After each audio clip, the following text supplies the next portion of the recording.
I would like first to talk about my co-authors, Nicholas Coop from University of British Columbia, Dave Turner from Oregon State University, who coordinated the vegetation modeling, Tim Sheehan and Ken Ferschweiler are in my team at Conservation Biology Institute and are the actual modelers, the people who press the button on the NASA Next computer. And I wanted to tell you also that we have a big model, and without the generosity of NASA to let us access the supercomputer, we would not have been able to run the model 40 times like we did.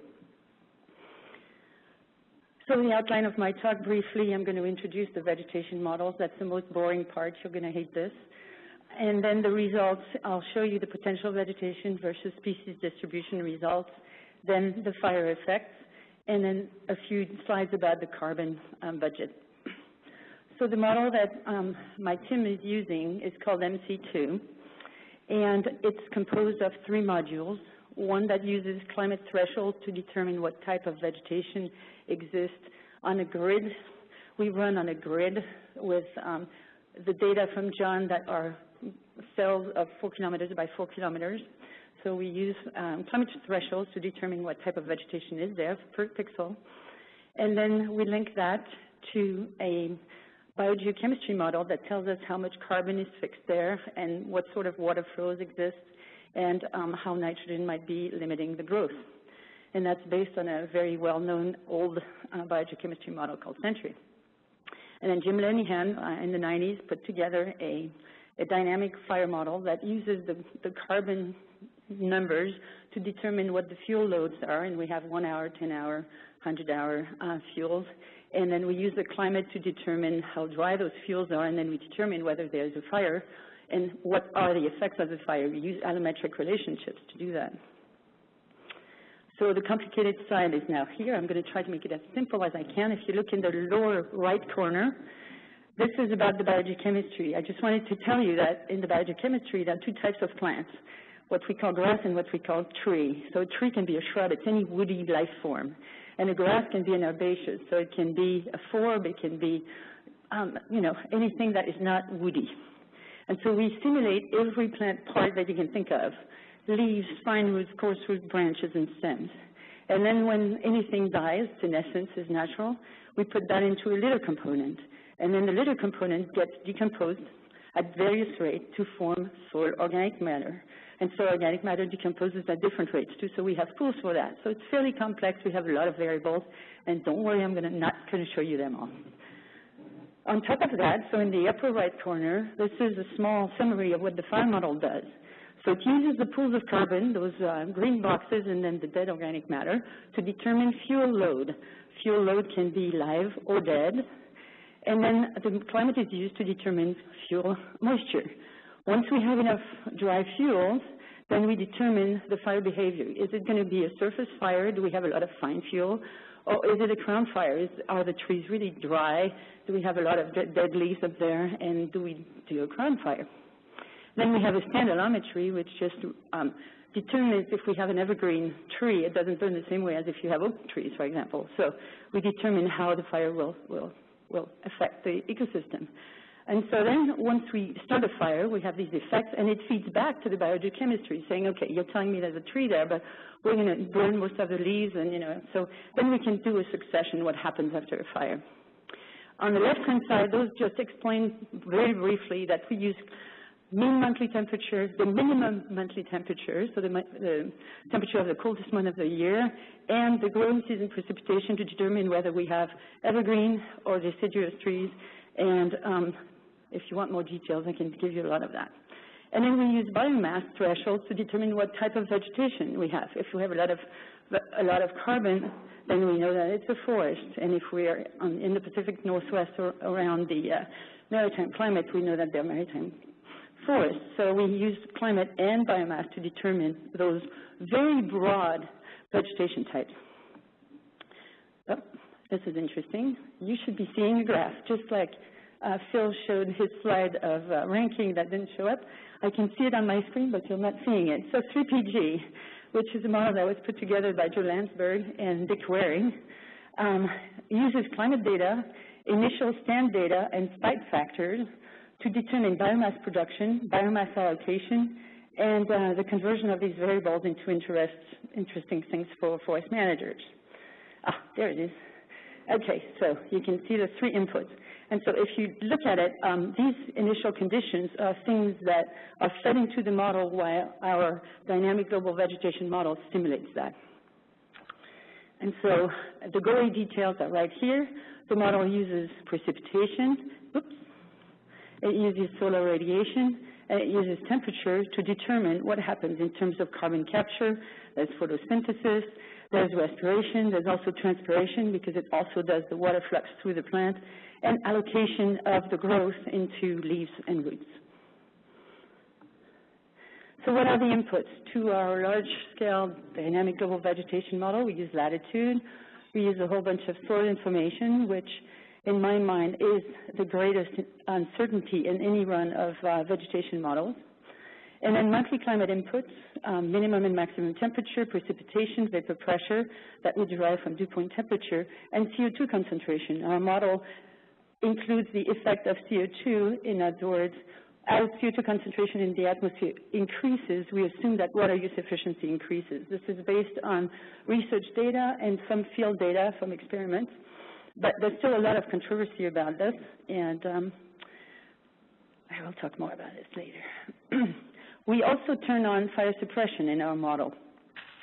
And this was an algorithm that was put together by a master's student at Oregon State, Brandon Rogers. It starts in 1950. We use thresholds of fire line intensity, energy release component, and rate of spread. Those three things are simulated in the model, above which the fire routine is run. Otherwise, there is no fire. And so we simulate only those large catastrophic fires that occur due to the buildup of fuel loads and really deep drought conditions. The inputs to the 3PG model are latitude and the stand information, so tree density and the initial conditions, leaves, roots, trunks, and branches, biomass. Also a lot of soil information, and then the monthly climate data that John has been giving us. So I'm going to talk about results, so potential vegetation first, and carbon stocks and fire frequency, and then 3PG simulation of Douglas fir and northwest conifers with range contraction and expansion, and the carbon story. So these maps usually confuse people because there's lots of colors. Even if I had put the legend on the side, you'd have a heck of a time reading all the names. Just think about it that way. Everything that's green is a forest. Everything that's in the dark brown are woodlands, so forest with less biomass if you want. Then you go into shrublands, and then everything that's on the lighter side, like yellow, is a grassland. So we've run the model, our model, and Tim Sheehan did that. He'll talk about more detail after I talk. We've run them for 20 models, but what I was interested in is comparing two models. One model that would be a plain general circulation model that has the ocean, the atmosphere, and a very simple vegetation representation, and then an Earth system model, because this is the new thing about CMIP 5. There's a lot of Earth system models, and what they are climate models that have a lot more details about the vegetation covered. And MyRock 5, which is one of the models that does that, has given to the IPCC both the GCM output and the Earth system model output. So I'm going to show you both. And so this first output is with the GCM. So if you focus on the maritime forest, our coast, so you can see historically it's a pure evergreen forest. Those are the beautiful rainforest. And we see when we use the GCM output by mid-century, we see an increase in deciduous trees. So we're getting from pure needle leaf evergreen forest to a mixed forest. And then by the end of the century, the evergreen forest is definitely not dominating the area. It's really mixed. And we see a small increase along the coast of this, what we call subtropical type. So it's a mixed forest that is adapted to warmer conditions. And so when we look at what the Japanese Earth system model does, we get a different response. We see a much broader increase in the subtropical type. In other words, for our interpretation is that the Earth system model is actually showing more warmer local conditions that allow southern types to expand more. So we do see a difference between reading the climate from a GCM versus an Earth system model. And if you hear what people are talking about CMIP 5 versus CMIP 3, one of the things that has happened is the computer power has increased by an order of 10 between those two exercises. And you would think uncertainty has decreased, but in fact it hasn't. Uncertainty has stayed exactly the same. Why? Because now we have these complex models that have a lot more detail about the vegetation and now looking at the dynamics. So the complexity has increased, and if you want, in the world of the Earth system model, we're back to when the GCM started. So they still have a lot of improvement to be done. And so that's, I just wanted to mention that. So to simplify even more, we've put together very basic graphics that just look at forest, woodland, just think of it as a more open forest, shrubland, so short stature, and then grassland. So the top row is about historical condition. The bottom row is the GCM, MyRock 5. And you can see that historical condition, you have about half of the area is forest, then you get an increase in woodland at the expense of shrubland by the end of the century. And this is mostly due to our CO2 effect, which increases the water use efficiency. So the woody vegetation is really much more able to deal with drought and can pick up moisture better.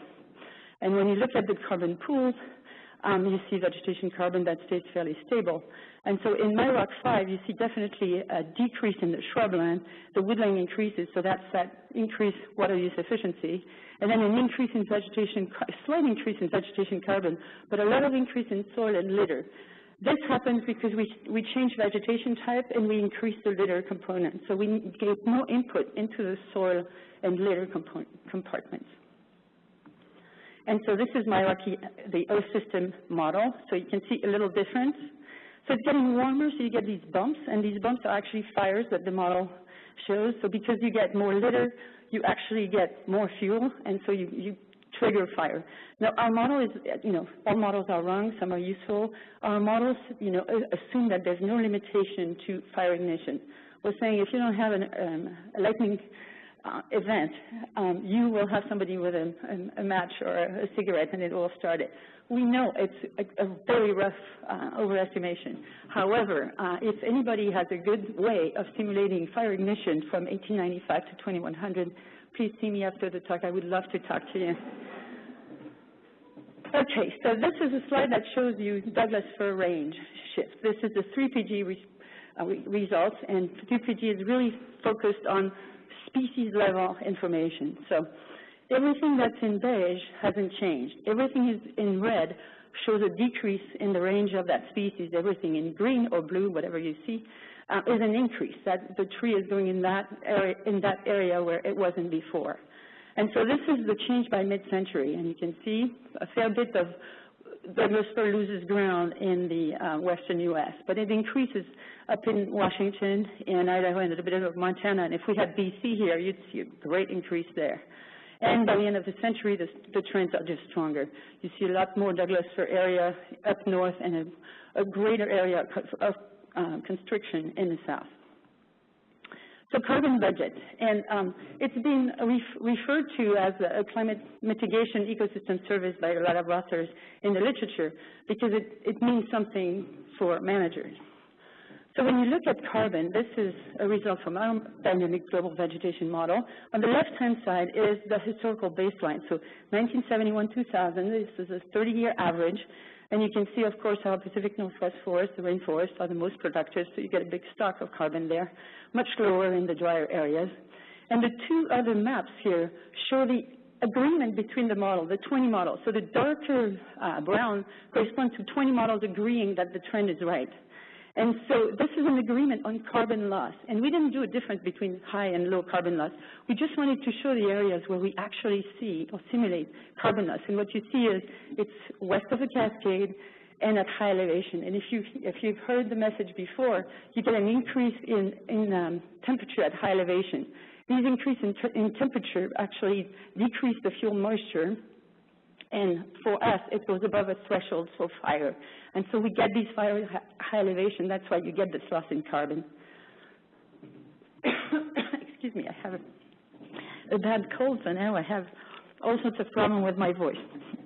So this is the result from 3PG, and this is for Western conifers in general. So at the top, you get the productivity during the 1990s, and on the right, in the 2090s.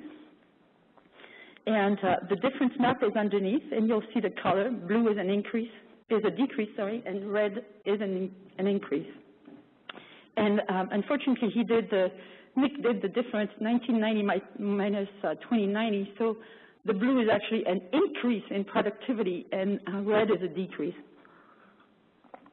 Complicated, but anyway, he did that just so I could trip myself when I give this talk today. But you can see the same trend. West of the Cascade, you see this decrease. So you have a decline in productivity. And then at high elevation, you see this increase. And here, you have the above ground biomass. Same trend when you look at the difference. West of the Cascade, decrease, high elevation, increase. Same story for LAI. And so why is he showing an increase at high elevation while we show a decrease in high elevation? Well, there's one thing that Nick doesn't simulate, it's fire. And so you see an increase in productivity for us, it means increased fuel load. And you see an increase in temperature, which means drier fuel. So we simulate fire limiting the productivity at high elevation, which he does not. So the lessons from that exercise is, if you don't have disturbance, beware. Because our model uses fire, and this is what we show. We see an increased fire, especially at high elevation by the end of the century. So we did an average of all the fires, number of fires, and this is fires all the time, high fire versus low in green. But you can see this is historical for all 20th century, and this is 21st century. And we simulate burning up high. It doesn't mean it's going to disappear and be a desert, but we do have frequent fires. And Tim will show some examples of that. And so our model does not include insects, but we could use similar thresholds to show that pest outbreaks will also affect the productivity at high elevation. And so the lesson to take out of this is, if you look at projections from species models, and there are lots of them out there, how many include disturbance? Because that's really key. Anybody who's been hiking in the Rockies recently has seen mountainside of dead forest. If anybody's gone to BC, they've seen all these dead trees because of the mountain pine beetle. And we've done a lot of comparison with our model and our fire thresholds with what triggers a pest outbreak. And it seems like these thresholds are real, and we call it fire because we don't really know what sort of insects. We need to have a functional type of insect, but we have not put that in the model yet. But they respond to these thresholds. So I think from our perspective, the most interesting would be for managers or people on the ground to give us an idea, do they know what the thresholds are? So then we should really focus on that and try to put it in. And so, of course, any talk about models has to talk about limitations. And so I have the standard slide. Like I said, all models are wrong and some are useful. So the major limitations is we have not looked at genetic variability and not accounted for at all. And we know that the more specialized the species is, the less likely it will survive in the future unless that particular microclimate does not change. But you can get these maladaptation situations. And there's lots of people in the Forest Service, and both in this country and in Canada, that are working on that and looking at the full range of genetic material to really pick the species that best, or the variety that's best adapted to the new climate. Like I was saying, pests and pathogens are not accounted for. And so the vulnerability thresholds that cause outbreaks are really, outbreaks or fire occurrence are really important to know. And then, of course, we have a very simplistic way of simulating the effect of high CO2. Like I said, it's still very controversial. We have a limited number of data sets that we can calibrate our model with. A lot of species have never been tested. We still don't know how a mature forest responds to high CO2. We have some hints, but really no good data set. So how it's going to happen in the future is still very much a question. And then somebody asked a question about land use. The role of the legacy of land use is huge.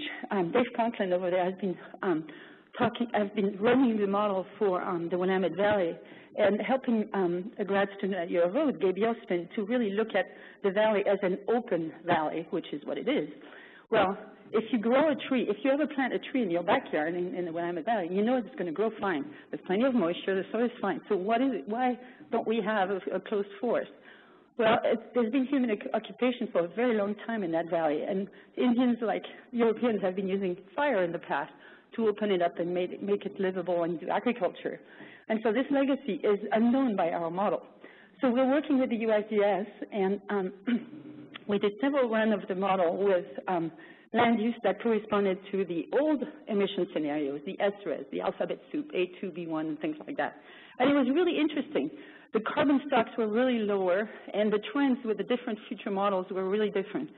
So Tim has been talking with Ben Sleater from the USGS, and he's putting together some land use files for us so we can read a file rotation of timber production and timber rotation, logging, in other words, cutting, and also the agriculture expansion in certain areas.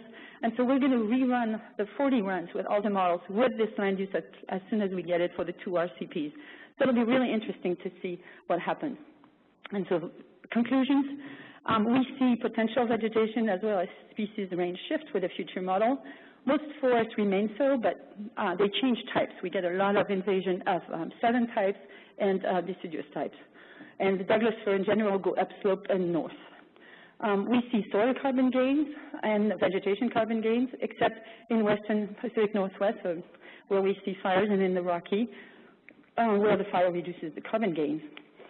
We see increased Douglas fir potential productivity and carbon stocks at high elevation with the 3PG, as long as you don't take into account disturbance. And then we see decrease at lower elevation, which are warmer and drier. And then we see this increased fire frequency that can really affect the overall conclusions. And I could have put insect pest outbreak, but we don't simulate that. So thank you very much for your attention. If you have any questions beyond this session, you can always email me. And again, I wanted to thank the Northwest Science Center for funding our work and NASA for letting us use that supercomputer.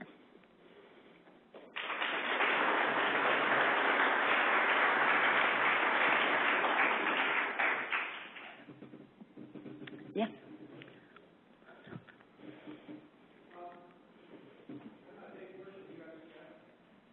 And I don't think the mic is working. It is? Okay. Okay.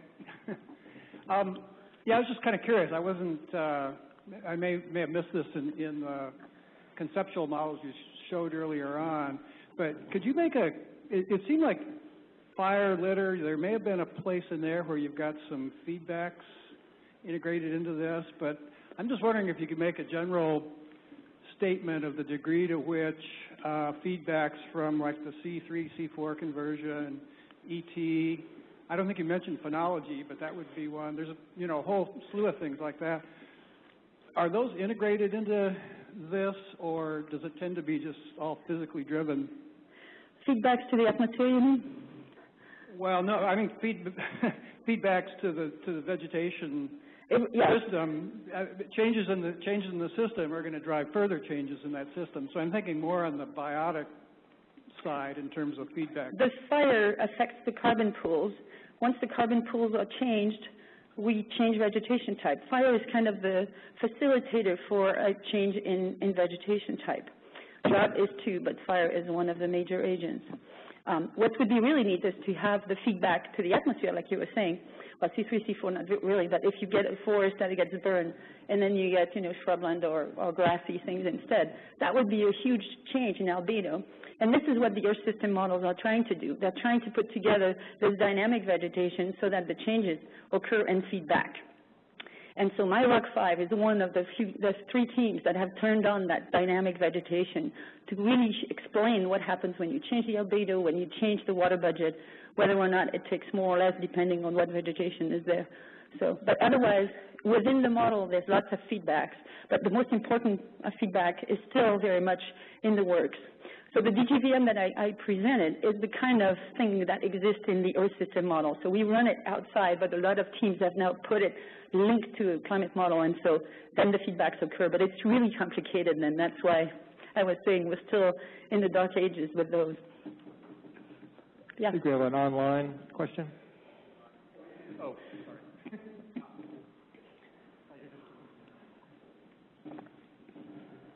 Hi, Dominique. We have a question from Olga, who is online.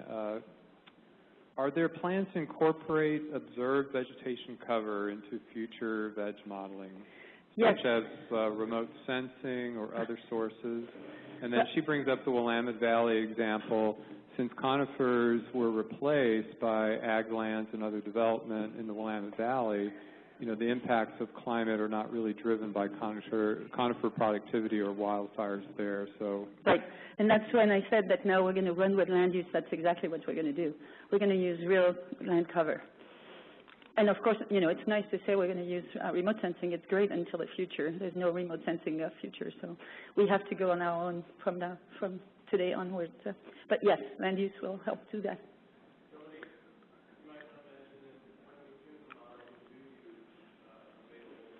Oh, sure, yeah.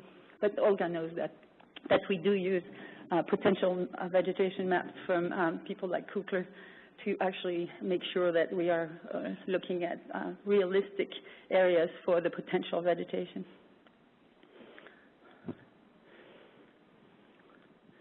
I'm Tom Wainwright from NOAA Fisheries. I just have a confusion in the outputs from the MC2 model. You term those as potential vegetation. Does that imply that it's the climax vegetation that would eventually develop on the site, or is that the vegetation, say the results for 2050, is that the vegetation you'd expect in 2050? So climax is an old word, and it's also very controversial, but our vegetation corresponds to the climate of that year. Now, some of the species model run with average climate. You take an average of 30 years, you run the model iteratively, and it tells you what vegetation is. Our model reads the climate every month for several, 2 centuries. So year 2 is influenced by the legacy of year 1, but it's still the climate that drives what should be there. It doesn't say, there's a bunch of little people who come and do a fire, let's open the Willamette Valley. And so this is actually what Dave has done. He's actually turned on a fire in the Willamette Valley during our, what we call a spin-up, to really initialize everything, saying there has been a legacy, a human legacy. But for another project with the USGS, we have run with land use. And of course it makes a big difference, and we know that. But we are trying to use potential vegetation as a proxy for what is the climate signal that is there. It's like it's fine to say, okay, we have crops, we have this, we have that, but it's like the climate signal is really strong. And if we say this is the perfect climate to grow Douglas fir on the coast, and then we say, well, by 2100, with everything that has happened between today and then, we're seeing that that conifer is going to be very maladapted to that climate. And so it doesn't mean that suddenly it's going to kill over and a brand new tree will show up that will be deciduous. You need to interpret that as it's really the optimal vegetation that would be there given this history of climate that has been changing during the 21st century. Is that clear enough? Dominique, we have another online question from Paul Pickett. What is the scale of species differentiation within the modeling? And I think you probably have two, because then he asked also about the Douglas fir results. Was this a biome or a specific species? Do you also have ponderosa pine, larch in the species ones? But probably need to go back to the two different. Yeah, so the dynamic global vegetation model does not do species, but 3PD does. However, what it does is it runs by decades, and so it's a very different way. Again, it uses an average climate to determine what the best, whether that species is well adapted to the current climate or not. And yes, Nicholas Coop is doing a lot more than just Douglas fir, so keep tuned, and we will make the results available as soon as we have them. That was another, yeah.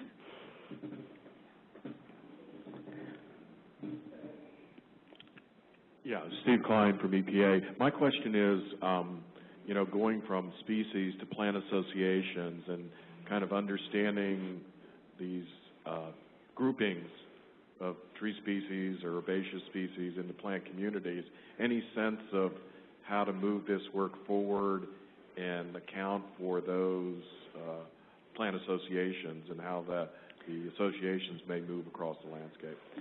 So I'm going to give my answer from a dynamic global vegetation modeler, because Nick is not here, so he's losing out.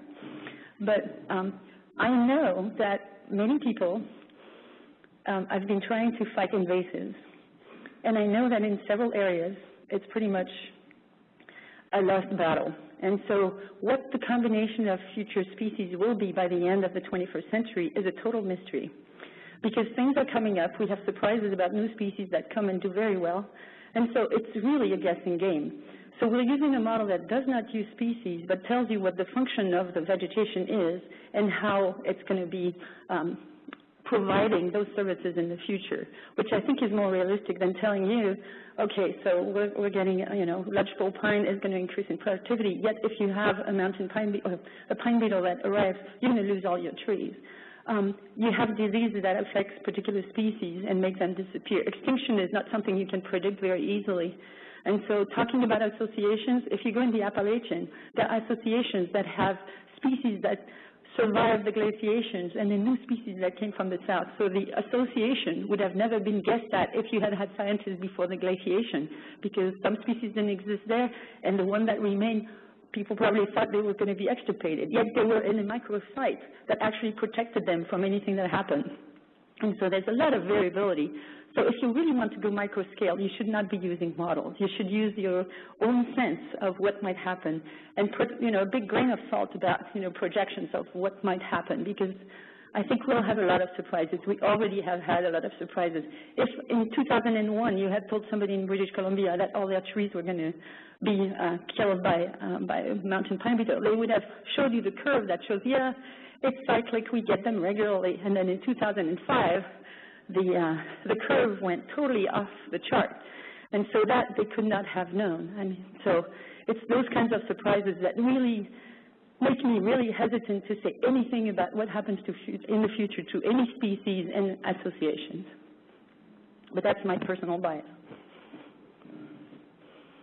Lori Hennings, Metro.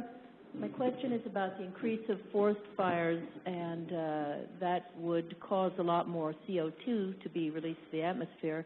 Is that significant in the modeling, and has any attempt in any of the models tried to incorporate that in emissions? Yes. In the emission scenarios? Yes, there is a dynamic global vegetation model called LPJ, Lund Potsdam Jena. They're a friendly team, and we've been moving the models along, except they have 100 people using them, but they have designed a very nice dynamic fire model, and they're hooking up that fire model to a lot of the Earth system models. And so they're starting to look at that, and this is why I was saying we're still in the dark ages. They're just starting to calibrate this and work with the atmospheric scientists to say, how do we represent this properly, and how do we really understand the role of these emissions from big fires? But yes, people are definitely working really hard on this and trying to get a good resolution. Same thing when you have a pest attack and you lose the entire mountainside. This is a huge impact. I mean, the soil, the litter that suddenly appear and gets decomposed, let alone fire, that's a significant flux also. So yes, there are lots of people working on that. MC2, yeah, definitely quantifies emissions. Yes, we do get, and the different species, CO2, CO, and yeah, even nitrogen fluxes. We do simulate that. Again, it's a model, so take everything with a grain of salt, but yes, we do simulate. Every time we burn enough biomass, we transform that into emissions of different carbon species. Sometimes we have surface fire that just kill the trees, or but do not consume, and so that's yeah, we have very different types of fire in there. It's getting complicated.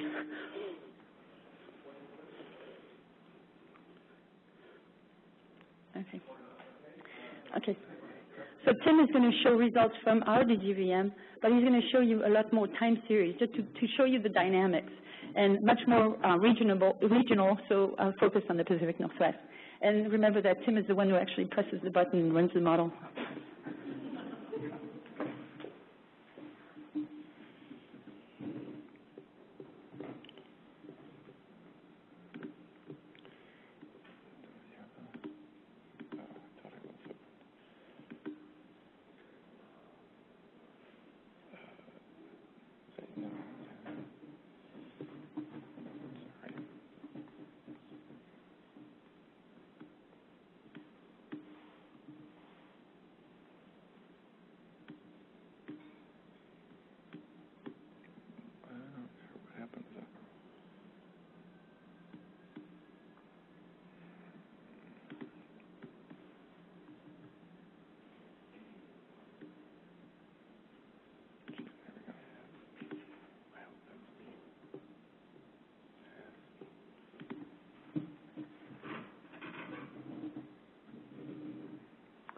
Yes, I am the one that presses the button and runs the model, and it's so easy. That's all there is to it. I encourage all of you to get the model and just press the button, and off you go. So I'm going to show some regional results from the run of the runs of the MC2. As Dominique said, I work with her and Ken Ferschweiler, who's on our team, and we also included John Abatsoglu. His group has been just super in supplying data and very helpful, and made our lives a lot easier. So today, I'll talk a little bit about the study area and model projections. I'll look at some data for the Pacific Northwest region, and then I'll tell a tale of two ecoregions, one being the Willamette Valley, the other being the Columbia Plateau. And really, that's more like a tale of one ecoregion in detail and one just an overview. So the study area that we're presenting on today is for the Pacific Northwest. The map of the full region is right there. It includes Idaho, Oregon, Washington, and western Montana. And we'll be looking at two of those ecoregions, as I said. For the inputs, we used 20 climate models. And for the data today, I'll just be presenting from RCP 8.5. We have run with RCP 4.5 also, and results from all of those runs are available on the website Dominique is going to be talking about. And I just want to mention, John said that there were 8,800 graphs associated with that, and I know that sounds overwhelming. Well, I miscalculated. It's actually 7,900 graphs, so you won't have much of a problem getting through that. So we'll look at some carbon budget data, some fire occurrence, and some vegetation dynamics today. I want to start out with, for the Pacific Northwest region, the trend is fairly steady in the first half of the 21st century, and then we get an increase in the second half, and there's general agreement across the models for these. But one feature to notice is with the individual models, and I think this speaks to not using average trends as input to a vegetation model, is in different years, different models show these abrupt carbon declines. And these carbon declines are associated with fires. And so here's the fraction of the area burned for all the models. And you can see that the average is relatively consistent, but that individual models have high fire years. And in one particular case, the one on the left there, the early one, is almost 20% of the Northwest burned. So we want to drill down a level of more detail to see what's going on, what's behind these high fire years and what's behind those carbon decreases. And so I'm going to illustrate this by looking at two ecoregions, and the first of those ecoregions is the Willamette Valley. Again, this is potential vegetation. It's not the actual vegetation in the valley. The actual vegetation in the valley, for anyone who has driven it knows this, is pretty much agricultural land. But it's what we project would be there were there no human influence. And so if we look at carbon, the ecosystem carbon, we start out the model period, which starts in 2011, with relatively high levels of carbon, and we can see that the mean decreases towards mid-century. It bottoms out at about 2070, and then we get a mild increase. But you'll notice the amount of disagreement on the timing of that decrease early in the 21st century or before mid-century, where the individual models show these precipitous drops in ecosystem carbon. And each and every one of these does this. and it should be no surprise that this is driven by fire. So when we get a high fire year, we burn a lot of carbon, we kill a lot of carbon, and our ecosystem carbon drops. And you'll also notice that this trend ends about 2060. So I don't have the graph to show you. I thought about putting in the graph, but fires in the 20th century, in the historical period for our model, in the Willamette Valley, was a flat line zero graph. We showed no significant fires. Then we hit this time period where we have a lot of significant fires, and then things drop off. So we're saying that it's not a matter of if, it's a matter of when we hit these high fire years.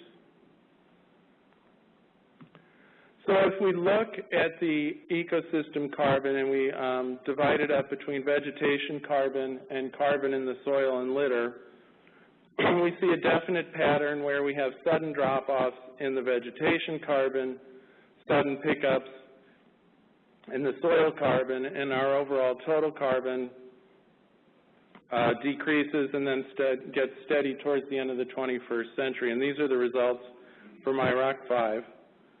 If we superimpose the fraction of area burned over these, we again see what is behind this. It's the fire. Every time there's a major fire, we get a decrease.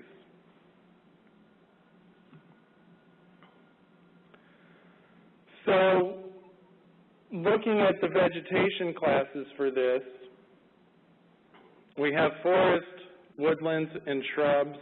We're dividing these into, when we get a fire,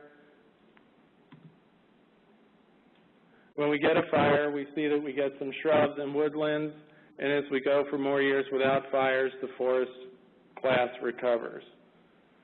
And I almost said the forest recovers, but wait, there's more. What type of forest is there? When we start out for the first part of the 21st century, we're modeling needle-leaf forests in these areas, and this is for all forests and woodlands. I have a little misrepresentation here. What's labeled woodland at the top is actually not woodland. It's either shrubs or grassland. So we see this big shift from needle-leaf to mixed forests. And again, it goes along with fire. Now, is it due to fire? Fire is probably a contributor to the sudden change of the where this comes on, but we're attributing this more to the drier, hotter climate, drier summers that are more suited to more of a California-type vegetation than the vegetation we know here. And so that's the end of the story for the Willamette. I want to now take a few minutes to look at the Columbia Plateau ecoregion, and this story is not nearly as exciting. In fact, I can just put multiple graphs on one page, which probably you're all breathing a sigh of relief. So looking at ecosystem carbon and area burned, we see a steady increase in ecosystem carbon. We see smaller declines. We don't see those precipitous drops in individual climate futures. And when we look at the fires, we see that we have very frequent and smaller fires. And just to call your attention to what level of burning we're looking at here, that's 8% of the area burned, whereas before we went beyond 80%. So when we look at ecosystem carbon for soil and litter and for vegetation, again we see a steadily increasing trend. There's carbon capture and sequestration. You can see the effect of small fires along the top of the graph here. as you would expect, but you don't see the precipitous drops.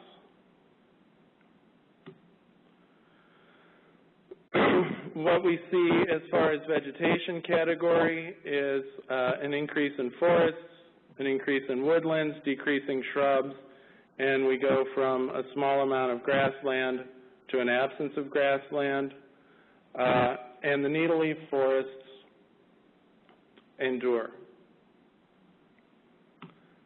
So it's kind of a short story, but I think it's kind of a clear story that in the Pacific Northwest, we see an overall trend of increasing in ecosystem carbon in the region. If we look at a smaller spatial area at the ecoregion level, we see the ecosystem carbon trend is not always positive, and in some cases it's very seriously negative and very suddenly negative. The influence of fire varies greatly throughout the region, and large fires are very likely in some ecoregions, which is going to result in a carbon reduction or emissions and vegetation shifts. And so I'll answer any questions or attempt to.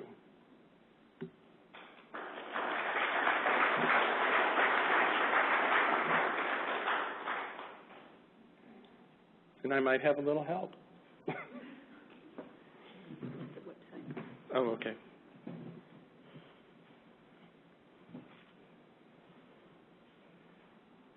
Any questions?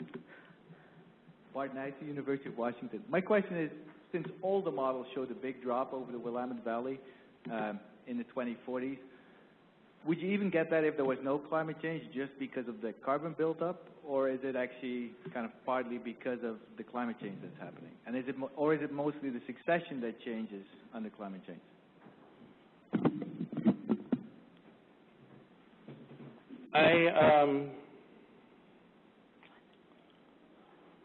We're attributing it to the climate change. Like I said, we did not see any fires whatsoever in the Willamette Valley during the historical period from 1895 to 2010. So we don't think it's a fuels buildup. There's been plenty of time for the fuels to build up. In some locations more than others. There's just the variability you'll get across the region. It's only under climate change we see the fires.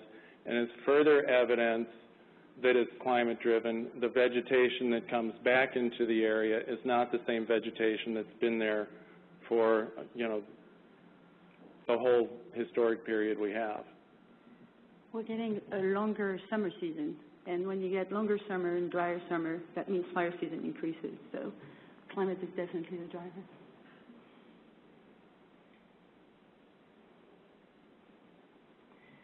While we wait for the microphone, I'm showing you on the screen the website where you can actually find all the graphics that Tim has showed you, plus summaries of what John has showed you.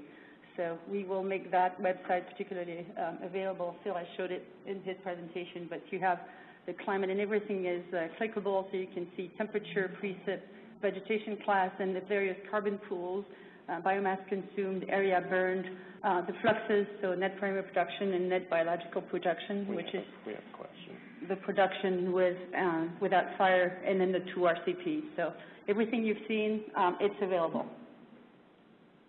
Ethan Rosenthal with David Evans and Associates.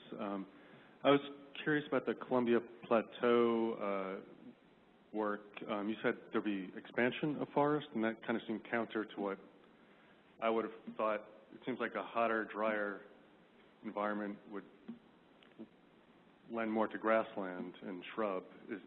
Or is it not drier? If you want to bring it up, let's take a look whether it's drier or not. We can show you what it looks like afterwards during the lunch break, but we're not making this up.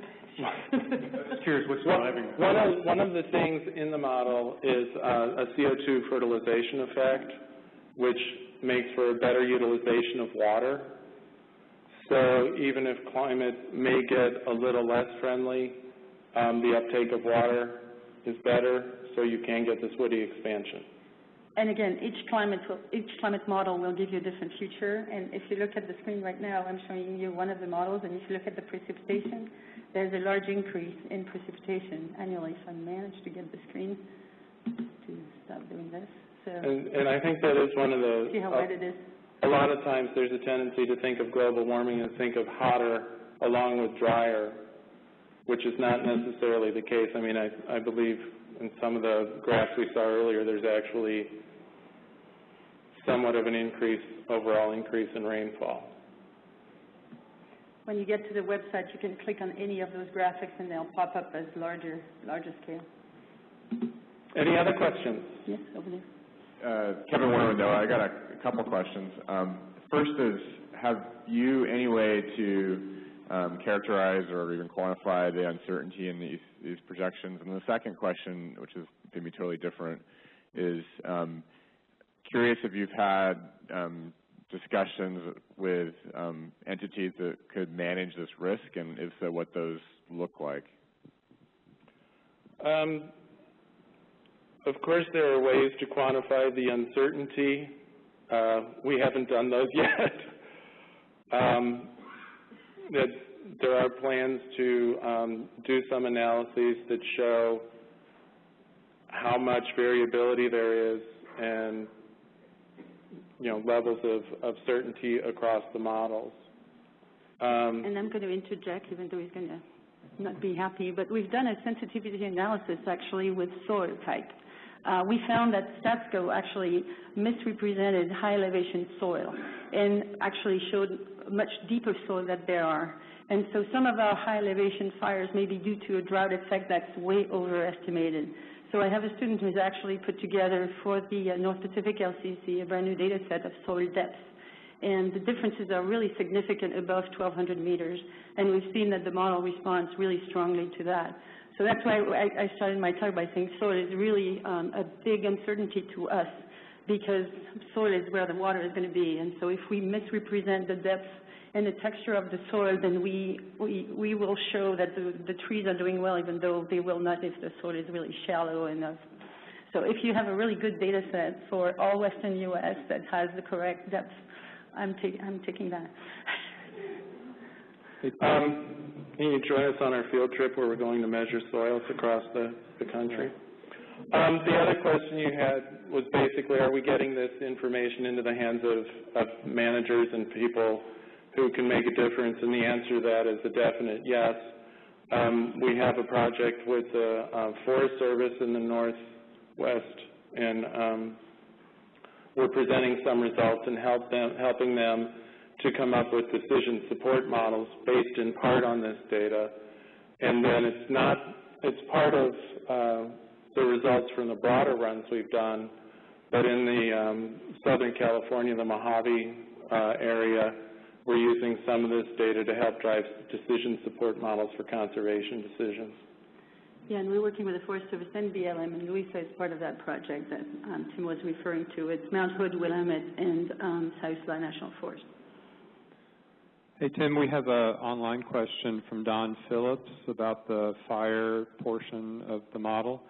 So is the fire model deterministic, i.e. triggered by fire when fuel is sufficient and dry enough, or is it stochastic, or maybe a combination? Yeah, that should do it. It's pretty much deterministic in that when we exceed thresholds for fuels, we run a fire.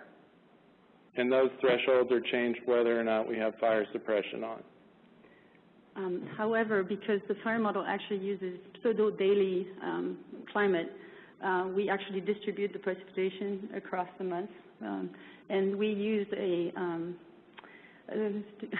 stochastic way to distribute that precipitation. But in order to compare our runs, we needed to have similar drivers, so we actually use the same kernel. So even though it should really be stochastic, we actually turn that off.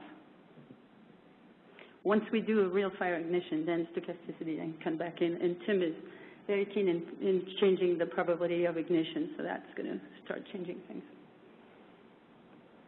Hi, my name is David Diaz from EcoTrust. I had a question about the Willamette Valley carbon loss. And as I understand, it seems like what you're projecting is a carbon loss from the potential vegetation that would occur there, right, as opposed to, recognizing that most of that land has been cleared for agriculture. So do you have a kind of a gut sense of how much of that carbon loss has actually already been realized, both in terms of vegetation or in soil? I don't have model results to show you on that, but my gut is almost all of it's gone. I mean, when you look at the valley, think of what % of the valley is agriculture. That pretty much takes care of most of it. And one thing I do want to mention is the Cascades show a somewhat similar pattern with the fire, not quite as sudden and intense. And in that case, that's going to be closer to reality because the Cascades are closer to what we project as potential vegetation, and that's likely true in other ecoregions. And for the USGS project where we use land use, actually, we have a pretty good idea of how much that changed, but it's with different climates. So if you're interested in that run, we're in the process of writing the report and writing the papers, so I can show you the percentage. Yeah, I was wondering, I'm Madeline Steele, Fish and Wildlife Service. I was wondering if in future versions you had considered using spatial variability and fire suppression. It seems like in highly populated areas, people would take more extraordinary measures to suppress the fires. Right, and actually that is in the plans. If anybody's got the funding, I'm right here. I can take a check home. I've done quite a bit of ignition probabilities work, and I really want to get ignition probabilities into the model, and this could come in a variety of ways, either real-time computation or pre-computation, but it could take into account any factor that influences that: high population, distance from roads, active versus passive management, any of those things. Okay, I think we better wrap up here. Okay. One more. Okay, Louisa. Louise Evers, Bureau of Land Management. A couple of unrelated questions. One is at the fire thing. I was wondering if you thought about working with the Northwest Coordination Center to get some idea of ignition frequency to inform the models versus lightning occurrence, for example. I have a paper that's almost finished using data I got from the Coordination Center and that studies the differences in occurrence of lightning ignitions versus human-based ignitions. So I can give that as emphatic a yes as possible. Okay. And then related to the vegetation, I still have a hard time buying the stuff I see for like the Columbia Plateau in southeast Oregon. I know a lot of the vegetation types there are strongly influenced by the soil temperature and moisture regimes. Is there any possibility that sort of thing will get built into the model, at least for those types of systems? As soon as we have a better soil input data set, yes. And Wendy Peterman, who's the student I was talking about, has been working on different soil types. She actually received funding from the Forest Service to work on different areas. So as soon as we have that for that area, we will rerun with that soil for sure. What about NRCS? NRCS is TAPSCO and Sergo, yeah. And so I know there's a lot of places where we don't have complete soil surveys. Exactly, and that's the big problem. And so Wendy has had to go into the drawers of county level, people to get the actual soils data for these areas and get soil pits done and things like that. So it's not as simple as it sounds. NRCS is very helpful, and I thank them very much for having a continental, U.S. Global map. But when you run all western states, you can't just run with Sergo in certain places and a big blank in others. It has to be consistent, so that's why we used StatsGo, and except for small projects like for the NPLCC, where we have good depth, we can't give you those results until we have the full cover. All right, thank you, Dominique.